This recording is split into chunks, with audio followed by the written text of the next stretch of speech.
if there were.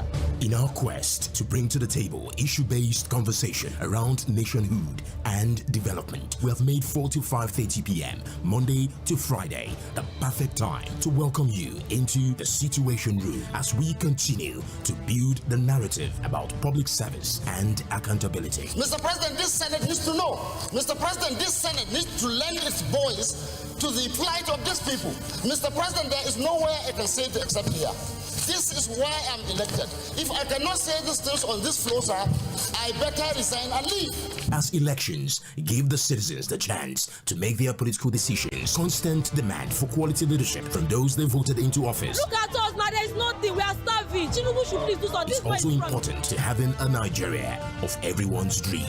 Join ᴜᴜᴜ Akinode as it takes to task seasoned analysts, opinion maker, Monday to Friday from 4 to 5:30 p.m. on your super dial. Mainland 98.3 FM will welcome you roommates as we discuss the situations.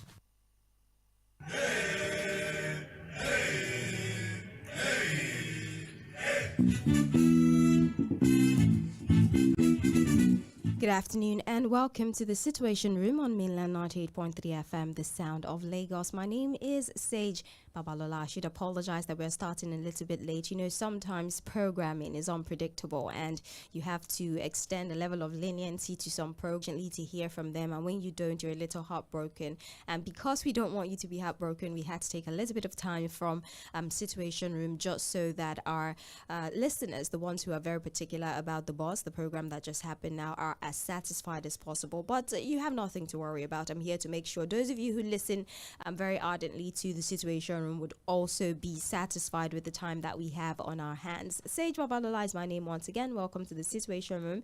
Very happy to be talking to you. Today we're going to be talking about President Bola Ahmed Tinubu halfway through. And I know that the men in the afternoon, I'm talking ᴜᴜᴜ Akinode for the attitude of those within the political class, what 2027 would portend, and it was a very beautiful conversation. Tomorrow is a special program. It will be an absolute dissection of all the policies and all the politicking in the past 2 years, and maybe even predictions of what the next 2 years has in store for us. Well, I'm going to be your host today, and as we mark the 2-year anniversary of President Bola Ahmed Tinubu, we are going to be talking about the lesson learned during this critical period. And the theme of our conversation for today really would be about the concept of temporary pain for future gain, because that seems to be the mantra of this administration. Every time they come up with a policy and there's a lot of outcry,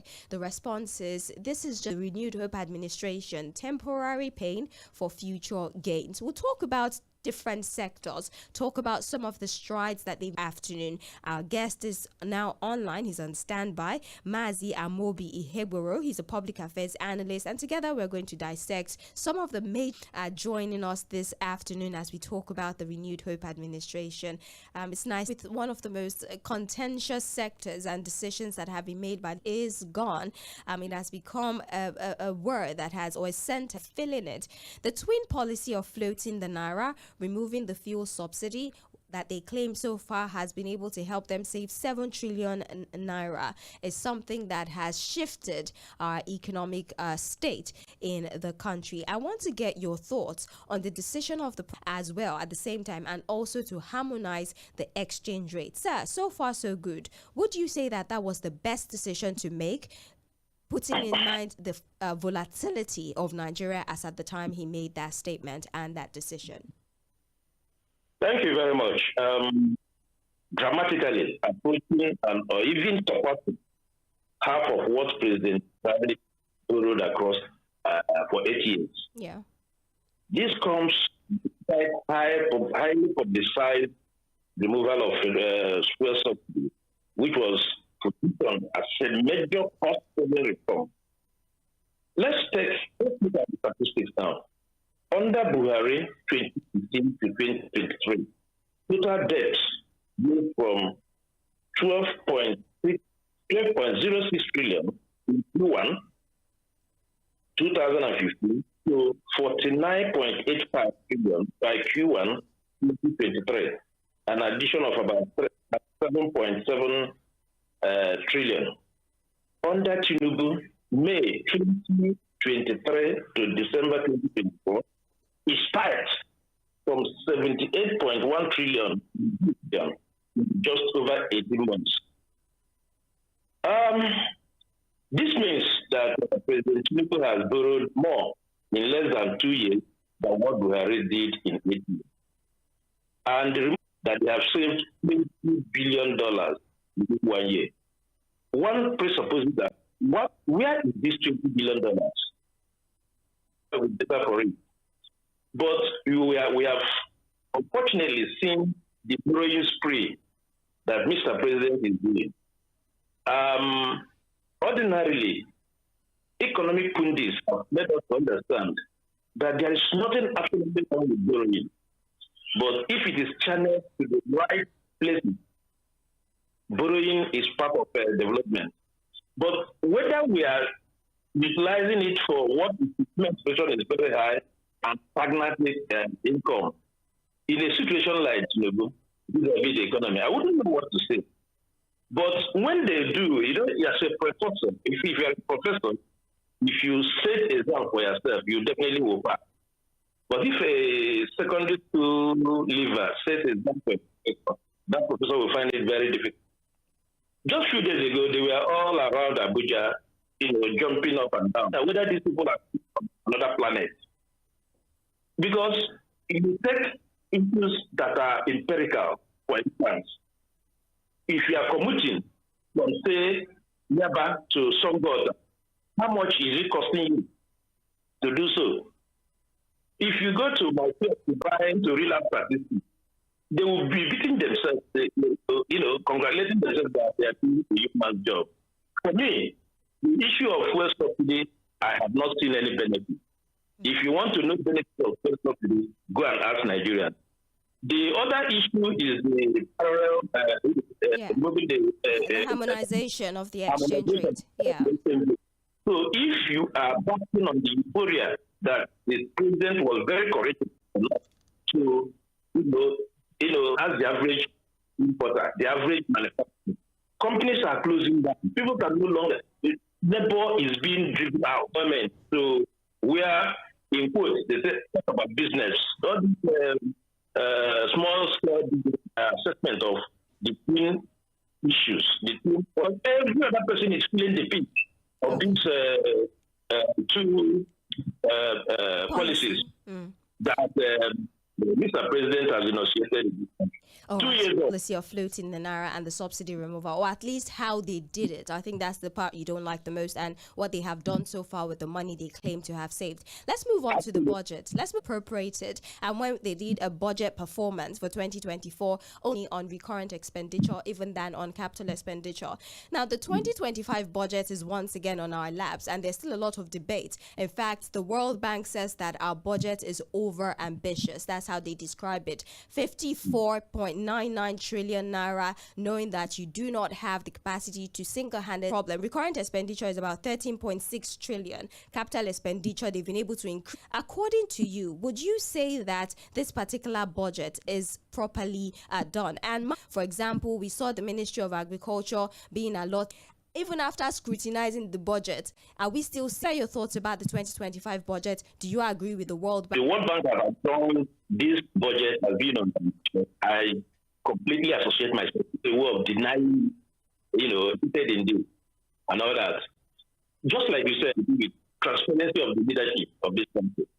You see, we need a leader that, is so the National Assembly, which is supposed to have, then we are getting this well. We are going to be as good as mine in terms of doing the oversight. That each budget cycle will have problems. You have one thing or the other to contend, which is very, very wrong. It gaps, those infrastructural gaps are being misused. A lot of the projects are expressway at this point in time. How? We cannot explain it. But because the leadership is hell bent on achieving whatever thing they want to achieve, that is why this thing, a whole lot of money that is channeled into some other area. They are also borrowing to boost employment. I can't see all these things happening. I cannot see them. So what we if you intend to do this, how do you get the money? Now there is volatility in the oil sector. Yes. When you that's why the $75 per barrel. And then now the budget that the oil is selling at a lower price. Yes. How do you do it? Where do you get the difference? So I think there should be a lot more introspection by our budget makers. If government is broke, government is broke. If government is sincere to Nigerians will see it and then, give them their support. But with what is going on with 2027 overshadowing the economy of the society. Now, if you now turn it upside down, then we are in a wrong trajectory, and that is why we cannot. Let's talk about the power sector. For those of you just joining us, it is the Situation Room. We are doing 24 months of the Renewed Hope administration, what has been sold to us. And so we're trying to analyze financial sector. We spoke about the budget. And now we had to pay more for electricity. They're like, these 15,000 megawatt at the end of the day.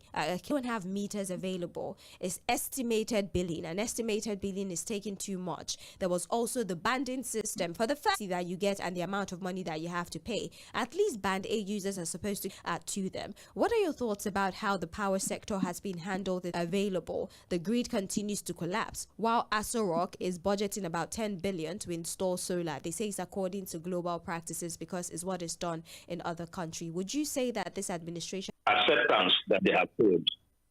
The minister 1 or 2 weeks ago was even saying that the tariff needs to go up the more. The kind of money I spend on electricity, the 18 hours or 20 hours being taxed, we don't get it. And yet, the electricity should be a social service. It doesn't know boundaries. It doesn't understand purpose. It's a classless thing. If you need electricity, you need electricity to at least, power your fan or whatever. So if you are abandoning electricity, then you are creating class by using electricity. And if you are located where you are in band A, because of your services you may not be competing with somebody on band C and all that where. Once you talk about electricity, the energy, which is the plant, for which the economy revolves, then Nigeria is nowhere to be found. My worry is that for this debate around the particular field, from the perspective of the government, they think how to solve electricity. You are talking about infrastructure. Have you been able to look at the infrastructure over time before you talk about tariff increase? Your things will be as good as mine. It has not improved, and the bills are growing up. That is why when you go to for power of solar energy, and how do you say that the government needs to put on their thinking caps in terms of energy in this country, realizing that that is the focus upon which economic development is. I mean, can we analyze the fact that the discos, for example, have complained that they have been owed money for years, their activities. They're not able to produce or to distribute power to full capacity. When subsidy on electricity, or when we were told that the government was paying subsidy on electricity, individuals, the only part of that value chain that is controlled by the government is the TCN. Why is it that even the operations of the TCN is still suffering? So what part of the... for the fact that government realized that they need to spend 10 billion naira to power the seat of government, it's a testament to the fact, or what have you, that, because they are owing them, somebody you are owing, you are not making effort to pay the person so that they can another way to, solve the problem. So mental dissemination of the thinkers. And if government goes ahead with, I am not seeing PHCN, because luckily it's all over. But government have a way of owing.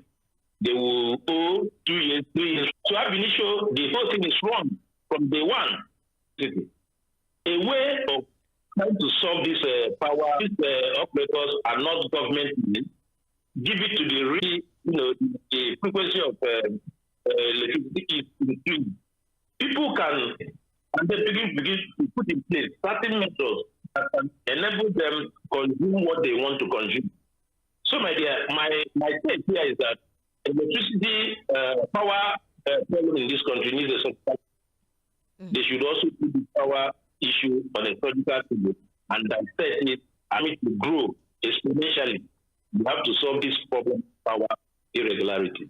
So you say that it's not even if you charge more, if the system is functioning, getting the power that you're asking them to pay for. Let's talk about the education sector very briefly. The student loan, I believe, is one of the loudest reform of this administration in terms of rectifying the ills of the education of private universities. And some say that the reason our public institutions are abandoned is because the private universities are thriving. And most people, the average Nigerian, cannot pay 2 million per semester for a private university. All they can do is go stay at that public institution. The government thought to themselves, let's make the funds available. Why then are the universities increasing the school fees? It's just like me money, and then the universities go around to increase the technical glitch, the fact that we're adopting technology. But even with that rectification, at least a lot of students are not convinced that education is the way. But then how do you convince them when we are in a society that education is the way?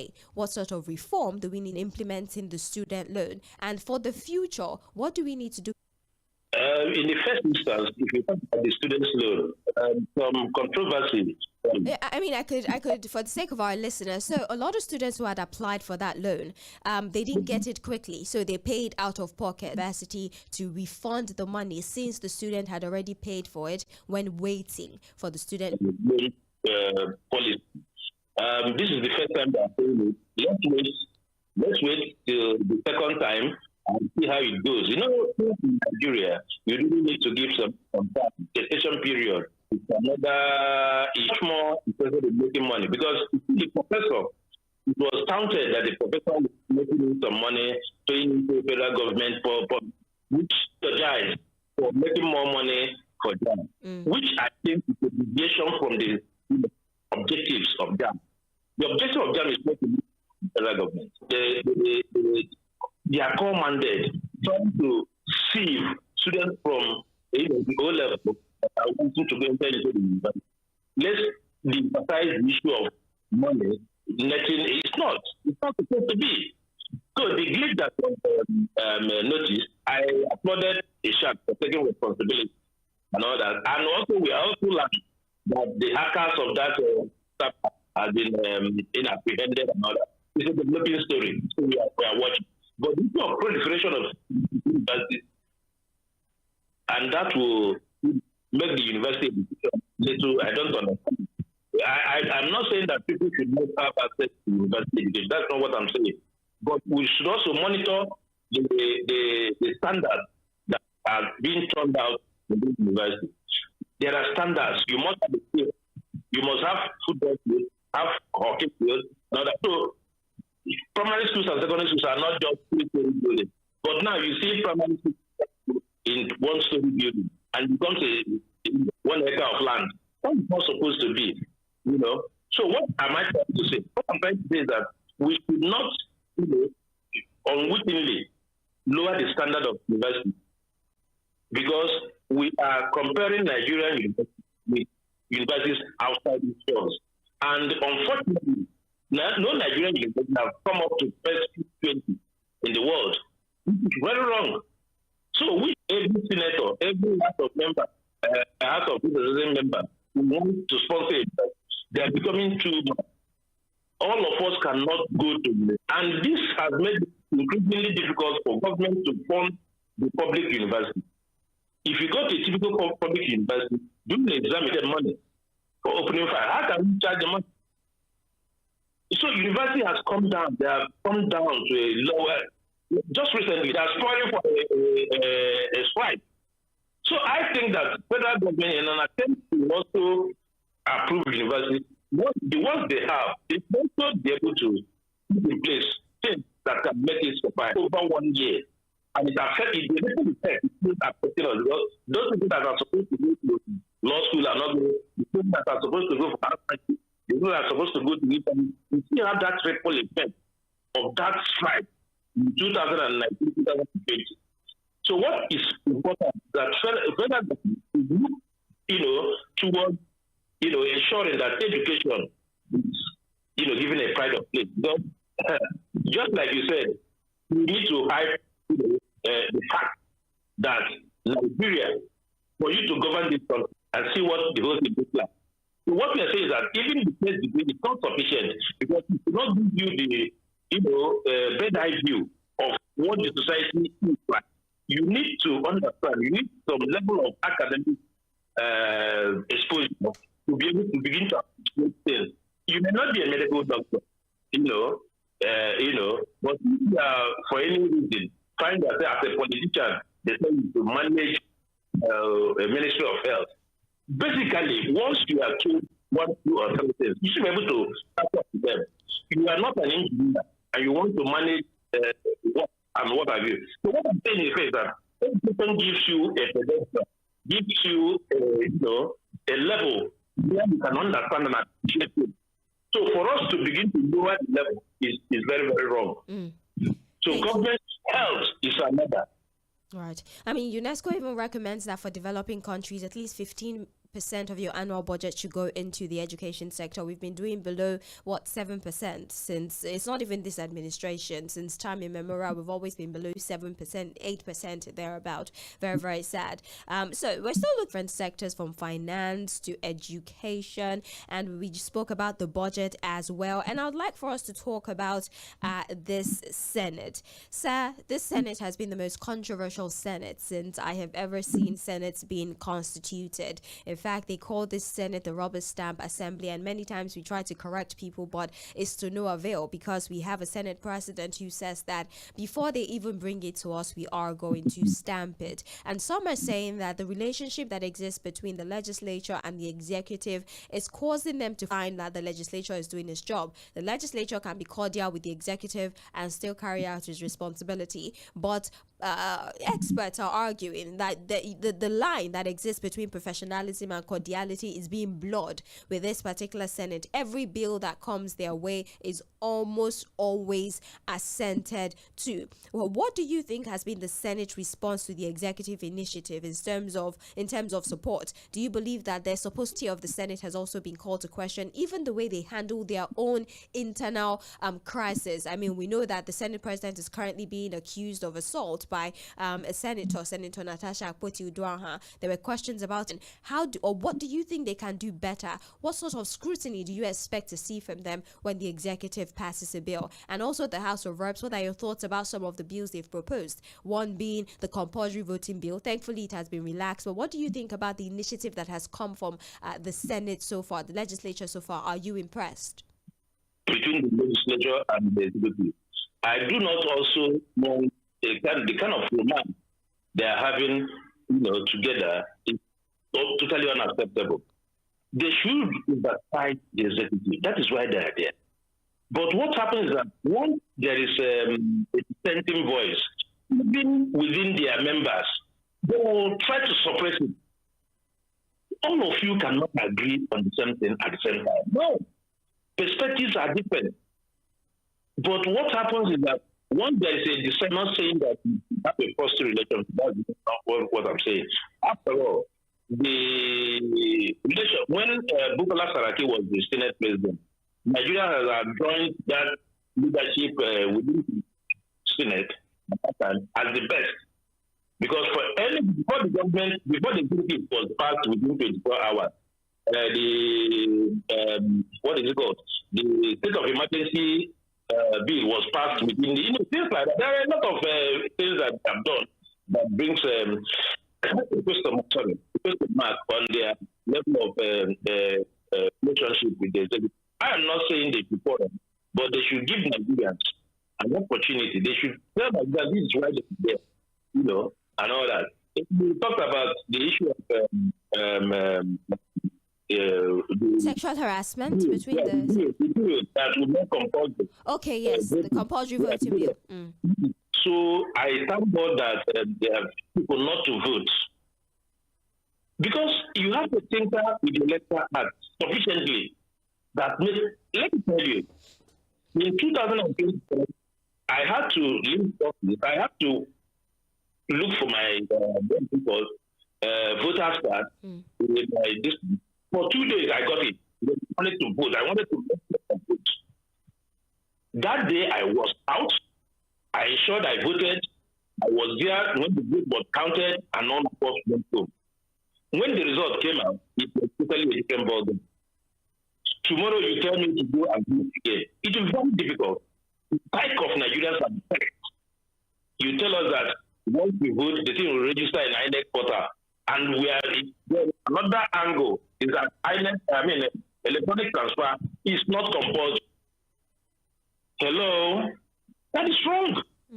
That is wrong. For you to ensure that people vote, please make electronic transfer lawful, legal. As we are voting, the thing is going there. That will make every Nigerian to vote because you know that their vote counts. And that will also instill fear on our politicians that once you do not do well, they are out. But now they are taking the agenda for themselves. Look at the mass defection, from other parties to APC. Why? Why? If the whole thing is all about Nigerians and that Nigerian vote count, you will not see these defections with the ferocity that is coming. You will not see them. So provisions of the law, the one I have so identified now, the electronic transfer, that will give a lot of credibility on the election. Let's talk about the frequent travels of the president. In another 5 minutes, we have to open the phone line so people can also comment on the conversations we're having. So from the budget to the state of the economy, to the position of the Senate and how well they've performed, to budget performance, to the education sector. And now let's even talk about the executives, and let's talk about the frequent travels of the president, or globe-trotting, as many experts has called it. Since this president came into power, he has spent at least 850 days in office, thereabout, yes. In January was 580 days, and so far he has embarked on 19 foreign trips, which means that he has spent over 180 days abroad. And all of his trips, he says, is to bring in foreign direct investment into the country, cement our relationship, the ones that we have with our foreign partners, and just ensure that we are at least able to trade with them and maximize the relationship that we have with them. But then you ask the question, so far, what has been the benefit of this frequent travels? I mean, that was the reason they gave for buying the jet and refurbishing the jets that cost us billions of naira. Would you say that all of the travels of the president has yielded one specific economic benefit? Or in your opinion, would you say has been the advantage of the president's frequent trips that are summed up to well over almost 200 days abroad? Has there been any benefit so far? And would you rather he stayed back and maybe sent representatives? I think Mr. President should stay behind and put the house in order. It's like a beautiful bride. If you are a woman, you are a bride. And before the way you carry yourself, you went to school, or you are doing business, your general mannerism, the way you behave, and all. So I do not think investment can come into this country with the frequent travels, Mr. President. No, put your house in order. Investors, funds, money that will around opportunity. Money with the state of insecurity we're having, and we are talking about foreign direct investment. It's not done. You can't be talking about doing business when the Nigerians that are even doing the business are finding it difficult to navigate through a lot of multiple taxation, a lot of something wrong, a lot of this, a lot of that. This is how you have to put your house in order. That is what we are saying. No, the issue that you can travel 1 million times outside the country. It doesn't. A typical investor looks at the numbers, looks at other variables, safety of his investment and all that. And if you are having killings here, banditry the other way, and kidnapping the other side, it cannot all go well. So I think Mr. President will walk the talk. It's not about politics. Walk the talk, take bold decisions. Sometimes people look at some issues, you are playing politics, you are playing politics with that. Go head on. I can imagine. Let me. They said election cannot hold in certain parts of the country. But before we set the agreement, anything else, what magic was done? Military contractors were brought in, and they did what they did. If I do not think that our own military is overwhelmed, I do not think so, because we have excelled in our foreign missions outside. When Nigerian military go outside, they excel. Why is it impossible for us to excel within the confines of this country, within the geographic entity called Nigeria? I still think that the Nigerian military can exterminate this banditry thing, exterminate these clashes and kidnapping and what have you. But if in event that it becomes difficult for them to do, nothing stops us from seeking help. If you are seeking help, I think the frequent visits may not help so much, because when you talk, the people you are talking to will also do their due diligence. When they do their due diligence and they found the whole thing is negative, they will not come. And enough of this propaganda. Leave Nigerians to judge you. You can't assemble in Abuja and then begin to eulogize yourselves. No, leave the assessment to ordinary man in the street. The ordinary man in the street will do a better assessment, because they are the people that are looking at nitty-gritty, how life is affected, how the politics is affecting Nigeria. And by you frequently going out, you are also saying that probably, because many of them, they will not tell us why you're going out. They will call it a private visit, or working visit, or this and that. That is travel in secrecy. That is not correct. Tell Nigerians what Mr. President has gone to do. After all, he's doing on our behalf corresponding proportional benefit to Nigeria. Rather, I would rather advocate, in my personal opinion, that Mr. President should put our house in order. Investors will come.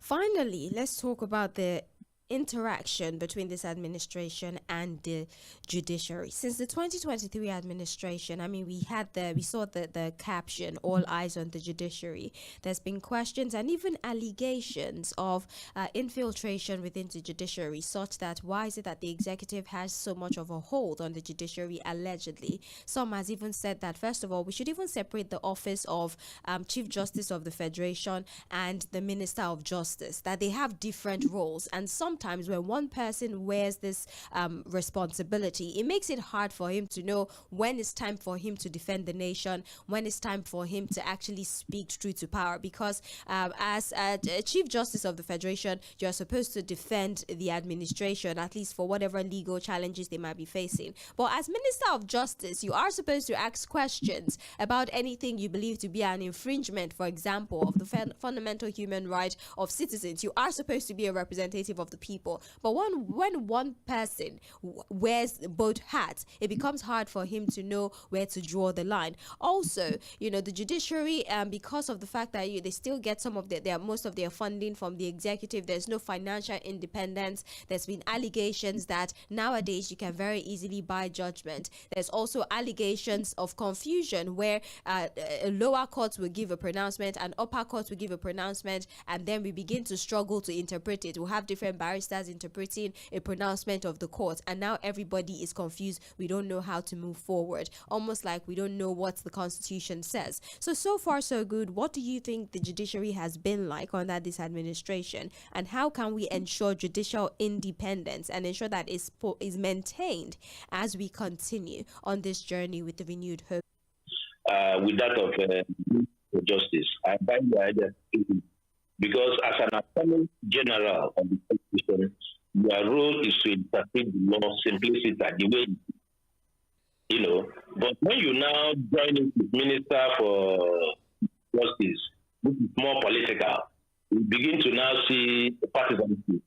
So I concur totally that those two positions should be separated. And incidentally, it is the Attorney General that the only position that also the Constitution recognizes. So I think part of the reform, should also be that that position should be divided, should be separated from each other. Then the other issue you talked about judiciary, their judgments and all that. The judgments that are so much has given so much generated so much problem is as much as the political case, because this is where the politicians also play their own role. Incidentally, unfortunately, the judiciary has come under scrutiny, in recent times. As simple as possible, and don't leave room for different interpretations. If you want to say Mr. A is no longer this, you say it that way, so that people will not begin to interpret. And once they begin to interpret, that's why you have the quality so heated up, because the judgments are not so direct. I will want the Chief Justice of Nigeria, to please look at, the way they do their, reel out their judgment. Let it be as simple as possible. A secondary school leaver should be able to read it and understand it. Let it be devoid of legal jargons that make interpretation, differently. Because they say if you have a lawyer, 10 of them, they will be looking at a particular issue differently from the angle, some will see that, some will see the water as half empty, and because of such perspectives, they begin to interpret it the way they want. So the judiciary will help us to make their judgment pick and span, make it direct, unambiguous. Because if you remove ambiguity from your judgments, it will better help the society the more. So the judiciary, the hope of the common man. So they have a very significant role to play. The issue of appointments, in order to make the judiciary, not to stand to the appointment of the people, should also be looked into. They should have a way of appointing judges that will not have loyalty to the executive. If you do all this, just like people are advocating for, a way that the ICM should also not be appointed directly by the executive. Because once you do the appointment, ordinarily people will also think that their loyalty lies to the person that appointed them. So some of these things are the things we should sit down, tinker with it, and then gradually we'll get over it. This is now the 1960s, Nigeria got our independence. And how many years on? 65 years. And we are still within the periphery of understanding the basic on how the society works. That's the will of the country, and begin to address them. So the judiciary came under scrutiny last 1-2 years, and I think they should be able to do better this time around. Thank you so very much for your time. So it's been such a pleasure talking to you this evening. I should also appreciate you for your time. Mazi Amobi Ihegboro, Public Affairs Analyst. We had a little bit of a conversation about some of the works of this administration in 2 years and what we can look forward to and the things that they need to do better, at least according to our analysts. Mazi, thank you so very much for your time. We'll spend the few minutes we have left taking phone calls. You have a great evening, sir. Thank you so much. Thank you very much. Yes. All right. Well, that's the conversation for today. I'm so sorry. I know I've taken out of your time. We started a little bit late, so I'm really sorry. Let's spend the time we have left taking phone calls. 1 minute. You've heard from our analysts. We spoke about education. We spoke about the budget. We spoke about the Senate. We spoke about power. We spoke about the frequent travels of the president. We spoke about the judiciary and the health sector as well. So what are your thoughts? What should we do better? What should we change? What do you look forward? Another 2 years will be on our hand from exactly tomorrow. We'll have 2 years again. What do you expect them to change? What do you expect them to do better? 09136000410 is the number to dial. Tell me your name, please. I beg you. 1 minute is all we have. We really are out of time. Hello. Good evening. Thank you very much, Kate. Engineer Neil from here. Welcome. Good evening to you. Good evening. Our analysts have spoken very, very well. Education is in comatose now. Tech funds, not everybody is enjoying it, and because inflation rate, withdrawing of subsidies and floating of the naira has made everything 500% higher. Increment, inflation, all over the places. So people cannot even afford school fees. And the political debt fund that they want to start borrowing people, lending people money to go to school, it's not working at all. So education is in comatose. Transportation, there is nothing.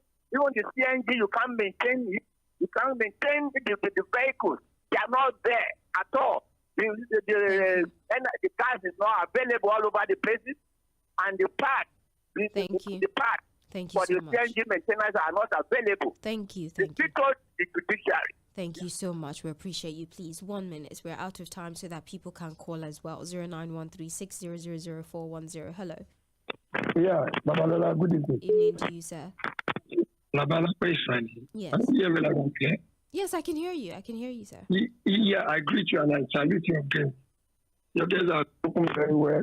But the area that is which did not convince me so well, President traveling, when he said he wants Mr. President to continue staying at home, I think if we did not even see anything out of the traveling of Mr. President, look at the IMF debt that the man paid within short period of 2 years. And he did this within the traveling that he made. The man is not just traveling for just to live large or something like that. It's not convinced me when he said the president should sit at home and money will come. That is that. However, I want to say this concerning the loan fund. I think people should just try to follow the one of the things that Mr. President has done in his administration. Thank you. Also, so we should please let us follow this man with good intention. He's doing well. Thank you. Let us pray for him. Thank you. Good evening. Hello. Yeah, good evening. Thank you very much. My name is Madam Bellos. I am calling for you. Yes. Thank you. You see, for me as a person, to be honest with you, I don't expect anything good coming out of this government till end of this tenure. Do you know why? Why? Right now, there's nothing like independence of judiciary at all. As I speak to you right now in Nigeria. Now, as I speak to you, there's nothing like independence of what is the name? Electoral commission. There's nothing like that. And then, secondly, somebody is talking about paying IMF loan or whatever. If you are owing somebody and you want to still borrow, what do? You have to pay the old one, then you borrow the new one. What happened at the Senate plenary 3 days ago or yesterday? So he pay and he still want to borrow. So what are we talking about? The borrowing is meant for what? Is to put it into their pocket because we are not in anything out of the one that has been borrowed for a very long time. Thank you very much. Thank you very much for calling. Hello. Hello. All right, make it back if you can. Hello. Please. Hello. Good afternoon to you. Please turn down the volume on your radio, sir. Thank you very much. Thank you very much. This is Sunday calling from ᴑᴜᴜ. Welcome. All right, I've listened to your guy there, and you have spoken very well. If you look at all the ministry of the federal government of Nigeria, there is no sector that they have performed excellently. No sector, no one at all, not even one. No one at all. The government is not doing good at all. They are just there to expect and make the life of people more miserable as way they make it. That is just it. Thank you very much. All right. Hello. Hello, good afternoon. Good afternoon to you, sir. My greetings again. You have spoken very well. So one great achievement that I've seen in this government is about propaganda. Now you say that you paid a loan, that is have enough, you paid. Then you went ahead to borrow more. So that, I don't know whether that is adding up. Because if you have that, I mean, if you don't need to pay, you maybe could have made use of that money. Now you say you pay less, you went ahead and borrow more money. Everything is all about propaganda. Propaganda cannot give governance. So the issue remains, okay, now, you say the purpose of subsidy removal is to have more money. And at the end of the day, this government borrowed even more than what Buhari borrowed the entire 8 years on Nigerian state. So you begin to see propaganda. That is why they keep praising and eulogizing themselves. One Nigerian masses are suffering. When the killings, at least if you play politics with everything, what about the mass killings across the country under this administration? At least if you, for the fact that one of the people are well, safe or addressed, but that cannot be found. Thank you, my sister. Thank you very much. 091360000410 is the number to dial. Let me see this Facebook message here. I had it.